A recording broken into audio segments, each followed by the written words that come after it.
नमस्कार दोस्तों।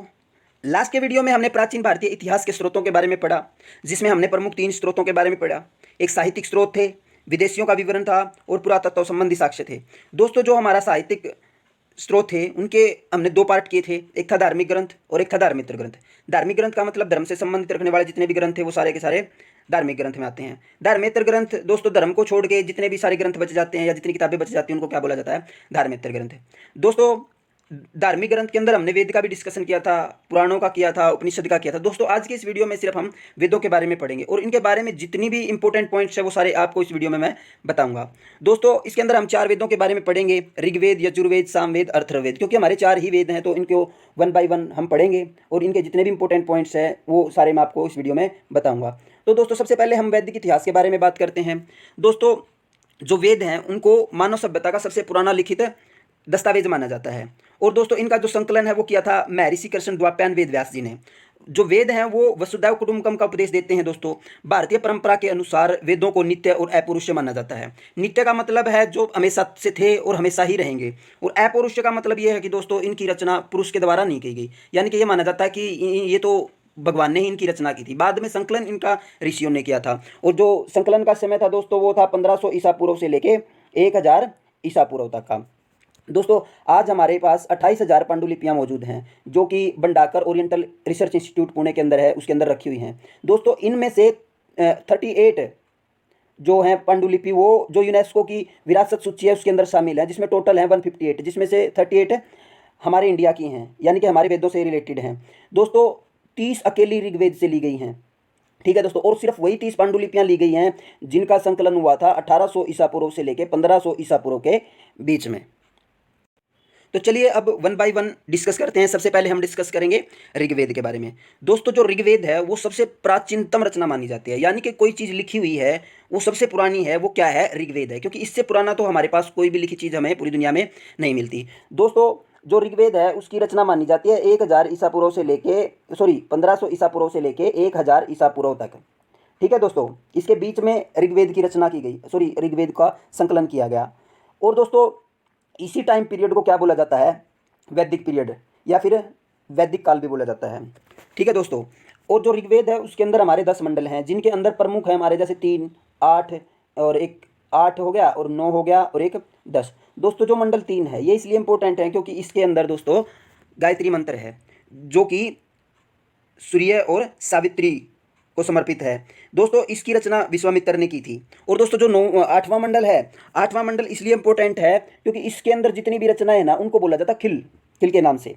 और दोस्तों, जो नंबर 9 है उसके अंदर सोम देवता का वर्णन मिलता है दोस्तों, या उल्लेख मिलता है। जो 10 नंबर है हमारा उसके अंदर जो 4 वर्ण है ब्राह्मण, क्षत्रिय, शूद्र, वैश्य, उनका उल्लेख दोस्तों मिलता है। दोस्तों, ऋग्वेद की जिन ऋषियों ने रचना की थी वो पुरुष भी थे और स्त्रियां भी थी। यानी कि जो ऋग्वेद के अंदर जितने भी मंत्र हैं ऐसा माना जाता है कि इसके अंदर 1028 सूक्त तक हैं और 11,000 के आसपास दोस्तों मंत्र हैं। इनमें से कुछ मंत्र जो महिला ऋषि थी, यानी कि स्त्रियां थी, जो स्त्री जो ऋषि थी और जो पुरुष ऋषि थे उन दोनों के द्वारा लिखी गई हैं। कुछ रचनाएं सिर्फ स्त्रियों के द्वारा की गई, वो भी दोस्तों इसके अंदर लिखी हुई हैं। यानी कि 11,000 मंत्र में से कुछ पुरुषों के हैं और कुछ स्त्री ऋषियों के हैं। पुरुष ऋषियों में बात करें तो सबसे इंपॉर्टेंट दोस्तों है गृत्समद, उसके बाद विश्वामित्र, वामदेव, भारद्वाज, अत्रि और वशिष्ठ, ये कुछ इंपॉर्टेंट ऋषि हैं।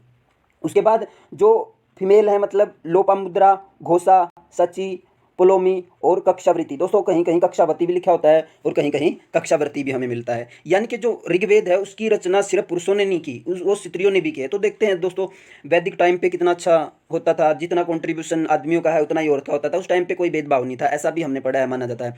दोस्तों, जो ऋग्वेद है उसकी रचना ऐसा माना जाता है कि पंजाब में हुई थी 1500 से लेके 1000 ईसा पूर्व तक। और जो ऋग्वेद का पाठ करते हैं दोस्तों, जो ब्राह्मण होते हैं उनको बोला जाता है होत्री।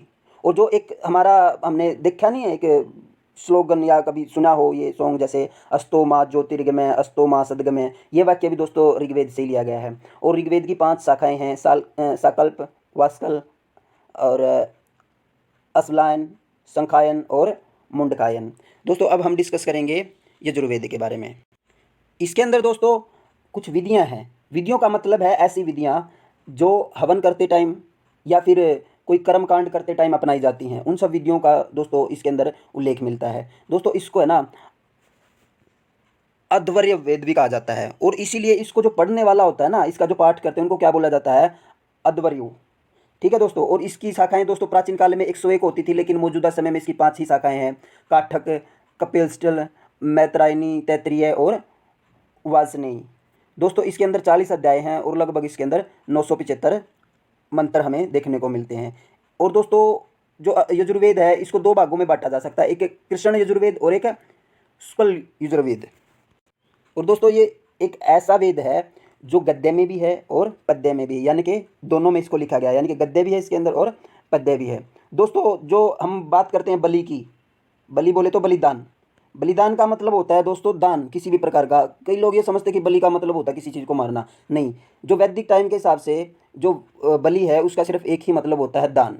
ठीक है दोस्तों, बलि का मतलब कोई भी चीज़ दान करना। इस नेक्स्ट है हमारा दोस्तों सामवेद। दोस्तों जो सामवेद है इसको भारतीय संगीत का जनक भी माना जाता है। और दोस्तों इसके अंदर कुल 1824 मंत्र हैं। और दोस्तों 75 मंत्रों को छोड़कर बाकी के सारे वो मंत्र हैं जो कि ऋग्वेद में हैं, यानी कि दोबारा से इनको रिपीट किया गया है, यानी कि इसमें 75 ही ऐसे मंत्र हैं जो अलग हैं। इसकी दोस्तों 3 शाखाएं हैं और 75 ऋचाएँ हैं। ऋचाएँ बोले तो मंत्र, आप समझ सकते हो इसको दोस्तों।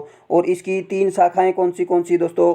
कोथुम, राणायनीय और जैमिनीय। और दोस्तों मैं आपको बता दूं ये जो हमने सुनते हैं ना सारे गा मा पा, वो भी दोस्तों सामवेद से ही लिया गया है। और दोस्तों सबसे इम्पोर्टेंट बात ये है कि जो यजुर्वेद है और सामवेद है इसमें किसी भी ऐतिहासिक घटना का जिक्र नहीं होता, जैसा कि ऋग्वेद में होता है और कुछ अथर्ववेद में होता है। इसके बाद दोस्तों हमारा जो चौथा और लास्ट वेद है वो है अथर्ववेद। दोस्तों अथर्ववेद की रचना करी थी अथर्व ऋषि ने। और इसको 2 शाखाओं में बांट सकते हैं आप, एक क्या नाम है शौनक और एक है पिपलाद। दोस्तों इसके अंदर 20 अध्याय हैं, टोटल 731 सूक्तक हैं और 6000 के लगभग इसके अंदर दोस्तों मंत्र हैं। और अथर्ववेद के अंदर दोस्तों जितने भी टूने टोटके होते हैं ना वो सारे के सारे अथर्ववेद में हैं। ये सबसे बाद में लिखा गया वेद है। सबसे पहले लिखा गया वेद था हमारा ऋग्वेद जो सबसे प्राचीन, और जो सबसे नया वेद है वो हमारा अथर्ववेद है दोस्तों। ठीक है। और दोस्तों एक जो कुरु होते हैं ना, कुरु देश, मतलब उसका भी इसके अंदर जिक्र है। कुरु देश यानी कि इंडिया के अंदर ही छोटा सा ही होता था, जैसा कि आज कुरुक्षेत्र आप मान सकते हो जिस जगह पे है। और उनका जो एक राजा होता था दोस्तों परीक्षित, उसका भी जिक्र हमें इस वेद के अंदर मिलता है। और जैसा कि मैंने बताया कि सामवेद और यजुर्वेद को छोड़ के दोनों के दोनों वेद जो है ऋग्वेद है और अथर्ववेद है, इनमें किसी न किसी ऐतिहासिक घटना का जिक्र जरूर होता है। आज के इस वीडियो में दोस्तों बस इतना ही। नेक्स्ट वीडियो में हम फिर जो हमारे पुराण बसते हैं उनके बारे में पढ़ेंगे और उपनिषदों के बारे में पढ़ेंगे। ठीक है दोस्तों, आज के लिए इतना ही। धन्यवाद।